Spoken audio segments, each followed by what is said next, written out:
तो आदाब, नमस्कार, गुड इवनिंग, सत श्री अकाल। एक बार फिर आप तमाम लोगों का स्वागत है क्राइम तक की कहानी के इस एपिसोड में। उम्मीद है पूरी फैमिली अच्छी होगी, अपना और अपनों का ख्याल रख रही होगी।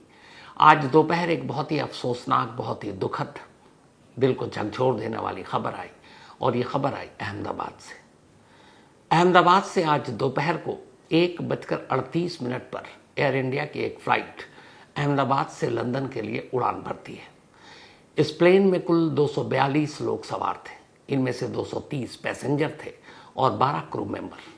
इस प्लेन को उड़ा रहे थे बहुत ही एक्सपीरियंस्ड एयर इंडिया के बड़े पुराने एम्प्लॉई कैप्टन सतीश सब्बरवाल, जबकि इस प्लेन के फर्स्ट पायलट थे क्लाइव कुंद्रा। कैप्टन सतीश सब्बरवाल को प्लेन उड़ाने का काफ़ी तजुर्बा था। अराउंड 4000 आवर्स से ज़्यादा उनका एक्सपीरियंस था प्लेन को उड़ाने का, तो उनके एक्सपीरियंस में कोई कमी नहीं थी। दोपहर 1:38 पर टेक ऑफ होता है अहमदाबाद एयरपोर्ट से, और लंदन में लंदन के टाइम के लोकल टाइम के हिसाब से 6:05 पर वहाँ लैंड करना था। ये डायरेक्ट फ्लाइट थी, कोई स्टॉपेज नहीं था। जब लंदन में इस प्लेन को लैंड करना था तब इंडिया में उस वक्त टाइम होता है अराउंड 10:30 या 11 के आसपास रात के। प्लेन अपने वक्त पर और तय वक्त पर इस प्लेन ने उड़ान भरा 1:38 और 39 के दरमियान। इस प्लेन का नंबर था A1 यानी एयर इंडिया 171। ये जो फ्लाइट थी ये 787 बोइंग ड्रीम लाइनर थी। 787 बोइंग ड्रीम लाइनर। सबसे हैरानी की बात यह है कि पूरी दुनिया में 787 बोइंग ड्रीम लाइनर ये जो प्लेन है, ये जिसका मेक है, ये आज से पहले कभी कोई क्रैश ही नहीं किया। 787 बोइंग के क्रैश करने का ये आज पहला इंसिडेंट इस दुनिया में हुआ है। इसका रिकॉर्ड इतना बेदाग रहा है, लेकिन आज ये हादसे का शिकार हो गया। यानी बोइंग 787 ड्रीम लाइनर पहली बार किसी हादसे का शिकार हुआ है पूरी दुनिया में। इस फ्लाइट में जो 242 लोग सवार थे उनमें से 169 इंडियन थे, 169, 53 ब्रिटिश थे, चूंकि ये प्लेन लंदन जा रही थी। इसके अलावा इसमें 7 लोग जो थे वो पुर्तगाल के थे और एक कनाडा के। तो इस तरीके से 61 फॉरेन नेशनल थे, 169 इंडियन और 12 क्रू मेंबर। फ्लाइट अपने तय वक्त पर उड़ान भरती है और इसके बाद मुश्किल से 2 मिनट बीतता नहीं है। अहमदाबाद के रनवे से सिर्फ और सिर्फ 625 फीट 625 फीट की दूरी पर यह प्लेन थी, और अचानक इसने अपना हाइट लूज कर दिया। ये लिफ्ट नहीं हो पा रही थी, मतलब ऊपर की तरफ।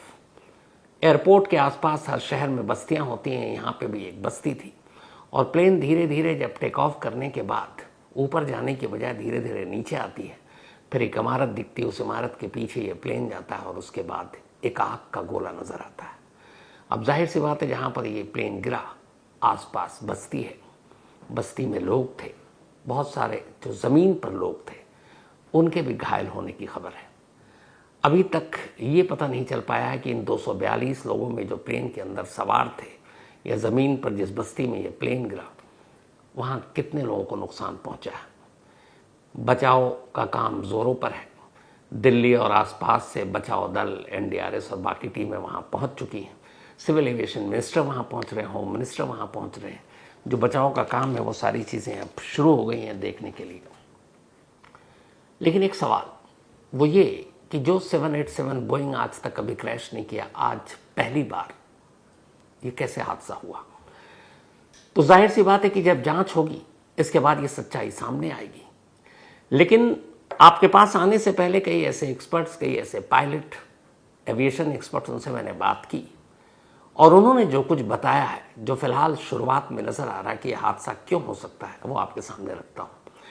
अगर आप लोगों ने सोशल मीडिया पर देखा हो तो ये प्लेन जब टेक ऑफ के बाद धीरे धीरे नीचे उस बस्ती की तरफ गिर रहा है तो प्लेन के इंजन्स में कहीं आग दिखाई नहीं दे रही।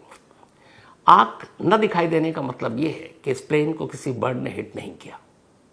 अमूमन जब टेक ऑफ या लैंडिंग के वक्त ही जो बर्ड हिटिंग के केस होते हैं वो या तो टेक ऑफ के वक्त होता है या लैंडिंग के वक्त, और जब बर्ड हिटिंग होती है तो वो सीधे इंजन में होता है, और उस बर्ड हिटिंग के दौरान में आग लगती है। लेकिन दोनों इंजन सही सलामत, उसमें से कोई आग का शोला या गोला दिखाई नहीं दे रहा, इसका मतलब ये बर्ड हिटिंग का केस नहीं है। तो फिर क्या है? टेक ऑफ के बाद जितने भी प्लेन क्रैश किए हैं उसकी कुछ ही वजह होती हैं। पहला, या तो इंजन फेल हो जाए, लेकिन बोइंग और इस तरह के प्लेन में एक इंजन नहीं, दो इंजन होता है। तो अगर एक साथ दो इंजन फेल हो, ये पॉसिबल नहीं है। एक ही इंजन एक वक्त में फेल हो सकता है, और एक फेल भी हो जाए तो दूसरा इंजन इस काबिल होता है कि वो आपको आपकी मंजिल तक पहुंचा सकता है।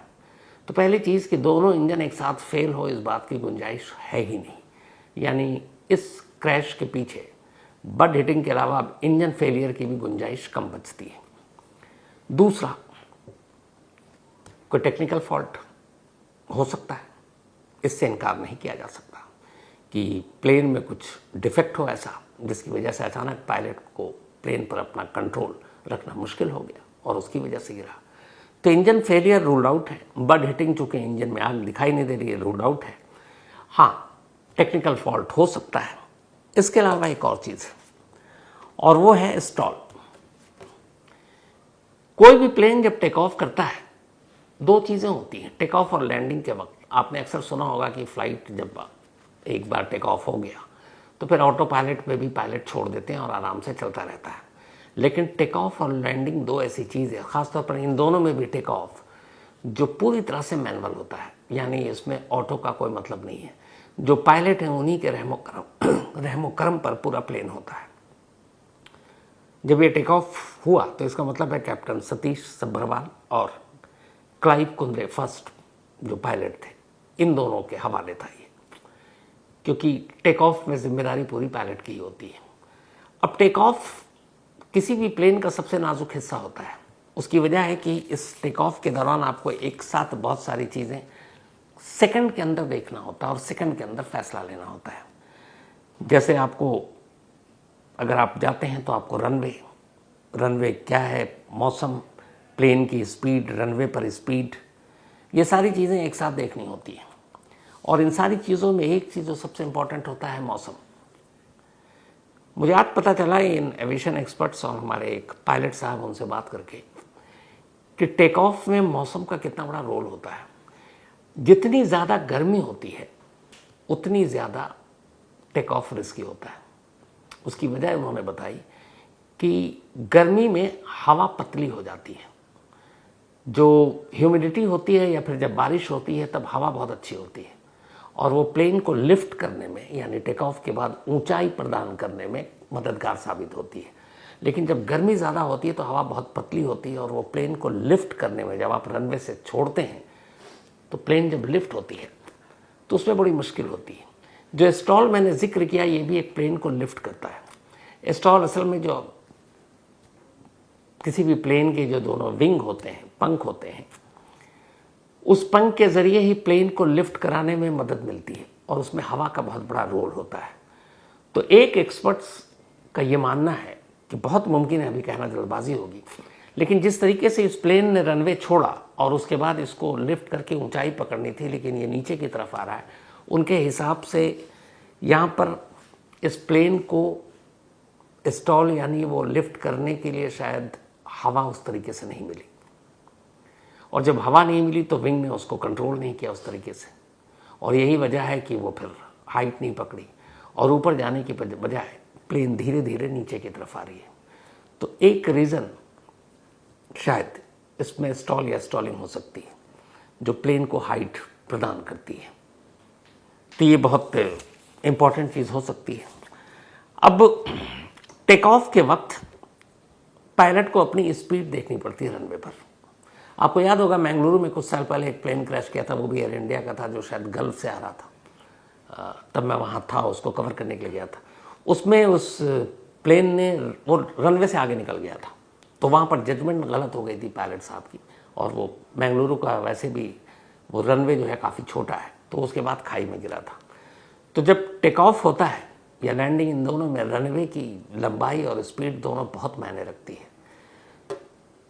कहते ये हैं कि जब किसी भी प्लेन का टेक ऑफ होता है तो एक ख़ास स्पीड जब वो पकड़ लेती है, उसके बाद उस पायलट के हाथ में भी ये कंट्रोल नहीं होता कि अगर उस वक्त कोई टेक्निकल फॉल्ट आ जाए या कोई और चीज़ उसे पता चले कि उस प्लेन को वापस रोक सके।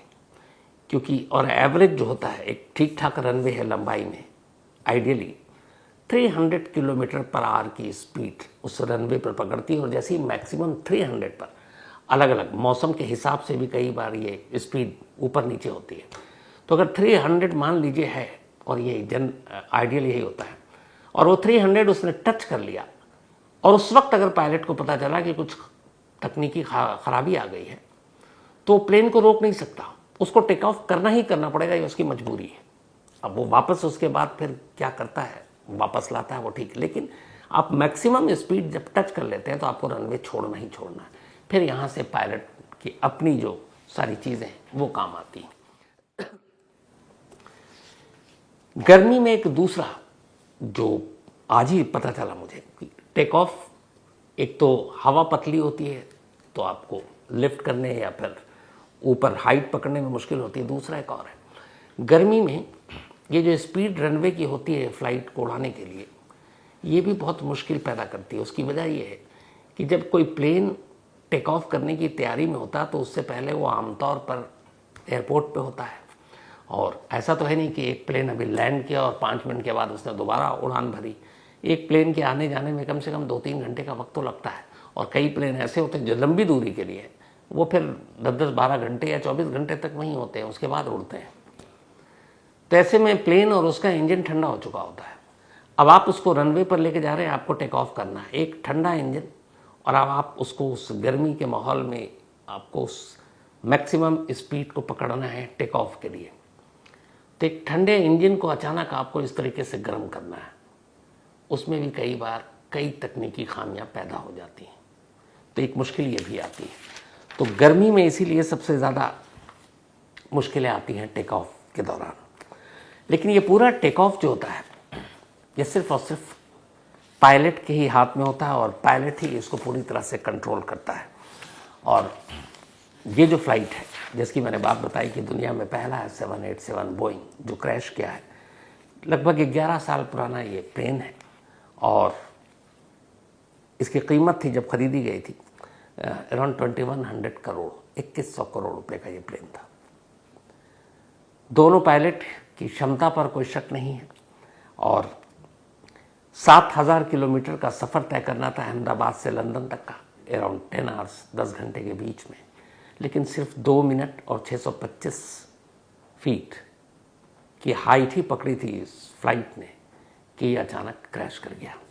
अब प्लेन क्रैश होने से पहले कैप्टन सुमित सब्बरवाल ने बाकायदा मेडे का ऐलान किया था, मतलब ATC एयर ट्रैफिक कंट्रोल को उन्होंने कहा था मेडे, और ये तब हुआ सिर्फ टेक ऑफ के 2 मिनट के अंदर अंदर, जब उन्हें एहसास हो गया कि ये प्लेन लिफ्ट नहीं हो रही है, ये हाइट नहीं पकड़ रही है, टेक ऑफ के बाद नीचे ही की तरफ आ रही है नोस के बल। तब उन्हें लग गया था कि अब चूंकि हाइट भी बहुत कम थी, 625 फीट, तो उसमें फिर उस हाइट को दोबारा पकड़ना, रनवे की तरफ आप जा नहीं सकते थे। तो मेडे उन्होंने डिक्लेयर किया था। मेडे प्लेन में जब कोई पायलट डिक्लेयर करता है, इसका मतलब है कि वो बिल्कुल इमरजेंसी की हालत है, और अब शायद मेडे मतलब लास्ट ऑप्शन होता है। पहले उससे पहले कोशिश होती है एयरपोर्ट पे दोबारा लैंड करने, बाकी चीज़ें होती है, लेकिन जैसे ही कोई पायलट अगर मेडे बोल देता है तो बस समझ लीजिए वो फिर क़यामत ही होती है। तो इसमें भी मेडे का ऐलान किया गया। फ्लाइट के जो ब्लैक बॉक्स है उसमें आखिरी पल तक की सारी बातचीत पायलट की रिकॉर्ड होती है, और ब्लैक बॉक्स भी बरामद होगा। इसकी इन्वेस्टिगेशन भी होगी, जो बोइंग कंपनी है उसके लोग भी जांच करेंगे, और इन सारी चीज़ों के बाद फिर पता चलेगा कि असल में यह हादसा हुआ कैसे। लेकिन एक अफसोसनाक हादसा, गर्मी की छुट्टी चल रही है इस वक्त, और इस प्लेन में बहुत सारे ऐसी फैमिली थी, परिवार थे जो छुट्टियां मनाने के लिए लंदन जा रहे थे। और जो खबर आ रही है वो ये भी है कि गुजरात के जो एक CM है, पूर्व मुख्यमंत्री रूपानी जी, वो भी इस प्लेन में सवार थे, और लंदन में उनकी बेटियां रहती हैं और शायद उनसे मिलने जा रहे थे। तो अभी तक इस 242 मुसाफिर और क्रू मेंबर जो इसमें सवार थे, उनकी पूरी रिपोर्ट धीरे धीरे आएगी। बचाव का काम चल रहा है। दुआ यही है जितने लोग बच सके।